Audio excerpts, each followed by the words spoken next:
최근 전반적인 시장 분위기가 좋지가 않습니다. 물론 별다른 대응 없이 그대로 가져가는 것도 훌륭한 방법이지만 이럴 때일수록 차분하게 여러 기업들을 비교하고 경우에 따라서는 더 뛰어난 종목으로 교체한다면 이러한 위기를 오히려 기회로 바꿀 수도 있을 것입니다. 오늘 영상에서는 2차전지 주요 종목들에 대한 최신 데이터를 검토하고 절대 모호하지 않고 아주 깔끔하게 섹터 전체적인 투자 매력도 순위에 대해서 말씀드리도록 하겠습니다. 먼저 가장 많은 분들께서 관심을 가지는 에코프로비엠을 먼저 말씀드리겠습니다. 에코프로 그룹은 배터리 소재 분야에서 포스코와 함께 세계 1, 2위를 다투는 기업이지만 그간 거의 짧은 코멘트 외에는 제대로 된 IR 자료가 없었는데 이번에 에코프렌들리 데이에서 꽤나 잘 정리된 자료를 공개했습니다. 이 내용을 함께 살펴보겠습니다. 먼저 결론부터 말씀드리자면 디자인은 예쁘지만 제가 커뮤니티에 공지한 바와 같이 결코 좋은 정보가 아닙니다. 이번 밸류데이에서 에코프로는 미래가치 위주의 투자를 하는 관점에서 필요한 정보였던 목표 매출액, 목표 영업이익률과 함께 캐파를 전부 깔끔하게 공개했습니다. 먼저 이러한 사측 계획을 이해하기 위해 이전 영상에서 만들었던 자료를 함께 보겠습니다. 저는 71만 톤의 양극재 캐파를 27년까지 구축하겠다는 계획을 기준으로 에코프로비엠의 27년 예상 매출액을 약 24조 원으로 산출했습니다. EM 지분을 반영해서 23.87조 원의 71만 톤 기준 보수적인 양극재 매출액을 책정했었는데 사측에서는 71만 톤 기준 25조 원을 보고 있어 제 계산식과 비슷한 산출 근거를 사용한 것으로 보입니다. 영업이익률도 저는 10.54%를 계산했는데 사측에서도 그냥 10%로 71만 톤 기반 목표 영업이익률을 밝혔습니다. 하지만 이는 당연히 전반적으로 실망스러운 IR입니다. 에코프로비엠은 당장 실적이 좀 안 나오더라도 지속적으로 높은 목표 캐파와 함께 압도적인 기술력에 대한 자신감을 보였기 때문에 저 또한 믿음이 큰 기업 중 하나였습니다. 다른 기업들도 똑같이 3년씩 일정이 밀린다면 몰라도 에코프로비엠의 시계가 3년씩 뒤로 밀린다면 당연히 에코프로비엠은 다른 기업들보다 투자 매력도가 급격하게 감소합니다. 이러한 커다란 사측의 계획 수정은 10년, 20년 이렇게 끌고 가는 장기 투자가가 아닌 이상 투자에 반영해야 합니다. 몇몇 분들이 제가 말을 바꿨다고 하시는데 말을 바꾼 건 제가 아니라 사측의 입장입니다. 때로는 모르는 것이 약일 수도 있겠습니다.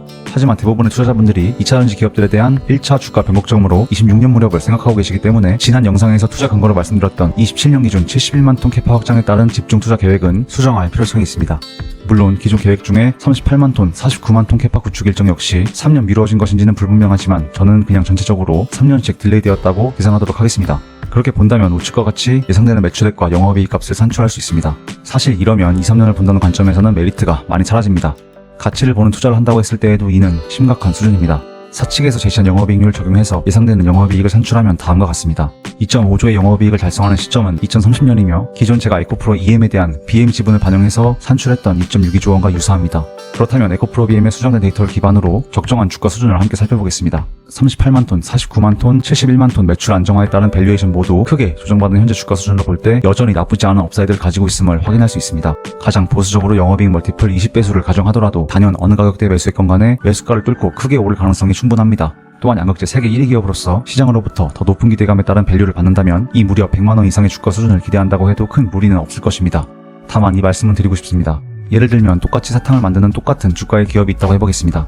2026년 기준 A는 150개, B는 200개라고 하면 당연히 B가 현 시점 매력적인 기업임은 틀림이 없습니다. 하지만 갑자기 B가 우린 이거 못하겠고 26년까지는 100개밖에 못하겠다 이런 IR을 한다면 이제는 반대로 A가 매력적이 되는 것입니다. 따라서 향후 2, 3년을 보면서 투자한다고 하는 사람이면 이제는 B가 아닌 A를 선택해야 하는 상황인 것입니다. 물론 10년, 20년을 보신다면 겨우 일정이 몇 년 밀리는 것이야 아무 신경 쓸 바가 아니겠으나 저는 그보다는 투자의 기간을 짧게 보는 입장이기에 드리는 말씀입니다. 그렇다면 향후 2, 3년을 바라보는 관점에서 다른 기업들도 함께 검토해보겠습니다. 제가 지금까지 공부했던 기업들 중 꽤나 업사이드가 큰 기업들을 모아봤습니다. 에코프로는 매력이 없어서 제외한 것이 아니고 에코프로가 에코프로 BM과 유사한 주가 흐름을 보이기에 따로 첨부하진 않았습니다. 그리고 LG그룹, 특히 LG화학은 LG엔솔 자회사 가치 책정을 어떻게 하는지에 따라 편차가 너무 크기 때문에 다른 기업들과 직접 비교에는 적절하지 않아 역시 포함하지 않았습니다. 무엇보다 직관적으로 보실 수 있게 만들기 위해 제가 분석했던 기업들 중 7개만 첨부한 것입니다. 이 외에도 많은 기업이 있고 특히 전액 쪽은 이후에 자료를 보강해서 더 많은 기업을 공유하도록 하겠습니다. 어쨌든 첨부한 모든 데이터는 밸류에이션 값 기준으로 영업이익 멀티플 20배수의 시가총액, 주당 가격을 전부 계산한 값입니다. 또한 리튬 판가가 26년 단숨에 전고점을 뚫을 것이라고 기대하지는 않아서 대체적으로 낮은 수준의 판가를 적용한 밸류 계산식을 포함합니다. 그런데 양극재 회사 코스모 신소재, 에코프로비엠은 역사적으로도 겨우 영업이익 멀티플 20배수의 시총만 받은 전례가 없다는 점을 감안할 때 이렇게만 밸류에이션을 끝마칠 수는 없습니다. 이 두 기업은 영업이익에서 순이익 전환을 75% 정도로 가정해서 PER 60으로 전체적인 투자 매력도를 검토해보겠습니다. 영업이익 멀티플 20배수 가정식은 PER로 변환하면 일반적으로 PER로 30배수에 미치지 못하는 산출식이기 때문에 PNT와 같은 장비 기업이 이 데이터로는 가장 유리합니다. 그 외 직접적으로 배터리에 들어가는 소재를 생산하는 기업들은 조금 더 높은 밸류 값을 받을 가능성이 있습니다. 하지만 먼저 동일 조건에서 비교하기 위해 모두 같은 계산식을 사용해서 비교하겠습니다. 포스코링스는 기존 철강 사업부 밸류에 대해서 영업이익 멀티플 4배를 적용한 후에 그 외 사업부는 전부 영업이익 멀티플 20배수를 적용했습니다. 따라서 철강 사업부의 가치를 뻥튀기한 밸류에이션이 아님 역시 참조해 주시면 감사드리겠습니다. 코스모 신소재를 제외한 모든 기업의 밸류에이션 기준 시점은 캐파 구축 계획 기반이며 캐파 구축 이후 생산과 매출이 본격화되는 시점은 이보다 한두 해 딜레이 된다고 파악해 주셔도 좋습니다. 그 다음으로는 양극재 기업 둘의 밸류에이션 값을 수정한 후에 해당 연도에 받을 대략적인 한 주당 적정 가격을 계산한 표입니다. 주가는 수시로 변하고 기업들의 계획 역시 수정될 가능성이 있기에 일전에 말씀드린 바와 같이 이 데이터는 제가 이렇게 큰 폭의 주가 변동이 있을 때마다 공유하도록 하겠습니다. 이렇게 보면 당장 주가와 비교할 때 각각의 기업들이 어느 정도의 업사이드가 남아있는지를 명확하게 파악하실 수 있습니다. SKC의 경우는 신규로 증설하는 글라스기판 공장 규모와 글라스기판 판매 단가를 아직은 획정할 수 없는 단계라 평균값을 밸류에이션 수치로 포함하였고 이 역시 계획이 명확해지는 대로 바로 채널에 공유하도록 하겠습니다. 그런데 이렇게만 보면 현재 시점 기준으로는 전체 기업을 보기가 불편하실 수도 있습니다. 따라서 우측의 표로 제가 각각 기업들이 타임라인별로 어느 정도의 업사이드가 남아있는지를 보시기 편하게 정리하였으니 업사이드를 가늠하는 작업의 참고 자료로 활용해주셔도 좋습니다. 사실 이게 제가 에코프로비엠의 스케줄 변경을 굉장히 부정적으로 보는 결정적인 이유입니다. 원래 에코프로비엠은 10배의 업사이드를 볼 수 있는 시점이 코스모 신소재와 비슷하게 27년에서 28년 무렵이었습니다. 하지만 계획이 크게 변경되었고 26년, 28년을 보더라도 에코프로비엠은 다른 기업들에 비해 매력적이라고 할 수 없습니다. 저는 재무제표가 튼튼하고 실적이 당장 잘 나오는 기업들의 주가가 제일 먼저 주도주의 면모를 보이며 치고 나갈 가능성이 높다고 생각하고 이는 실제 전설적인 트레이더 마크 미너비니가 사용하는 방법입니다. 첨부한 기업들 중에서는 가장 좋은 실적을 보이는 기업은 PNT이고 PNT는 김준섭 대표님 계획대로라면 26년 기준으로 6배 정도의 밸류를 시장으로부터 받을 가능성을 가지고 있기도 합니다. 제가 BM을 팔고 PNT를 사라고 드리는 말씀은 절대 아니지만 미래 성장성과 가치를 본다면 이런 큰 폭의 조정과 스케줄 변동이 나타날 때에는 충분히 상대적인 매력도 비교를 파악해볼 가치는 있다는 것입니다. 어쨌든 여러분들께서는 이런 식으로 다양한 2차전지 종목들을 비교하신다면 가장 확률 높은 현명한 포트폴리오 리밸런싱을 하실 수 있으리라 믿습니다. 그런데 다만 이는 밸류에이션에 따른 향후 매출 기대값을 산출한 수치에 따른 배수의 산정일 뿐 수급, 차트의 형태, 30주 이평선 형성에 따른 매단계의 주기 파악 등은 전부 고려하지 않은 결과값입니다. 따라서 캡처하시거나 하더라도 그저 참고자료로만 사용해주시면 감사드리겠습니다. 마지막으로는 국내에서는 아무로 다루지 않는 미국 2차전지 기업인 앨범알에 대해서도 말씀드리려고 합니다. 한국 2차전지 기업들은 물론 업사이드가 매우 크게 열려있고 지금 같은 시기에 저가 매수하시기에는 절호의 찬스라고도 할 수 있습니다. 하지만 모든 기업들의 주가의 방향성이 거의 일치하고 호실적을 기록하는 좋은 기업들도 그냥 한국 시장에 들어있다는 이유만으로 세트로 엮여서 같이 폭락하는 경향이 있습니다. 따라서 그 대안으로 자유주의 진영의 리튬 평가가 크게 반등할 경우 무조건 같이 오를 수밖에 없는 앨범알을 말씀드리고 싶습니다. 앨범알은 금투스 이슈, 트럼프 괴담, 불법 공매도 폭격으로 개인주주들만 피눈물을 흘리는 한국 증시와는 무관한 세계 최대 리튬 회사이기 때문에 국장 투자에 지친분들을 위한 대안이 될 수 있다고 생각합니다.